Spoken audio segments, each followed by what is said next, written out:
અમરેલી જિલ્લામાં પણ અવિરત મેઘમહેર થઈ રહી છે। અમરેલી જિલ્લાના જાફરાબાદના કોસ્ટલ બેલ્ટના ગામડાઓમાં ધોધમાર વરસાદ બાદ વડિયા કુકાવાવ પંથકમાં નદી નાળા વહેતા થયા છે તો સુરવો ડેમ સહિત અનેક ચેકડેમો છલકાઈ ગયા છે અને બાબરાના કાળુભાર નદીમાં પૂર આવ્યું છે તો ધારીગીર અને ખાંભા સાવરકુંડલામાં પણ મુશળધાર વરસાદ વરસ્યો છે। આ વરસાદને પગલે ખેડૂતો ખુશખુશાલ છે।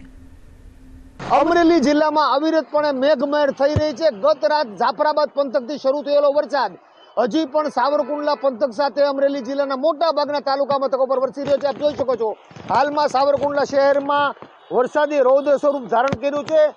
પંથક, બાબરા પંથક, બગસરા, ધારી ગીર પંથક સાથે રાજુલા અને ખાંભા ગીર પંથકમાં પણ ધોધમાર વરસાદ બાદ સાવરકુંડલા શહેરમાં અંધરાધાર હાલમાં વરસાદ વરસી રહ્યો છે। આપ જોઈ શકો છો કે જે રીતે રૌદ્ર સ્વરૂપને કારણે નદી નાળાઓ છલકાઈ ગયા છે। બાબરા અને વડિયા પંથકમાં નવા નીરની પણ આવક થઈ ગઈ છે। અમરેલી જિલ્લાના મોટા ભાગના તાલુકા મથકો પર ધોધમાર વરસાદને પગલે જગતના તાજ ખુશખુશાલ બન્યા છે। ફારૂક કાદરી, દૂરદર્શન ન્યૂઝ અમરેલી।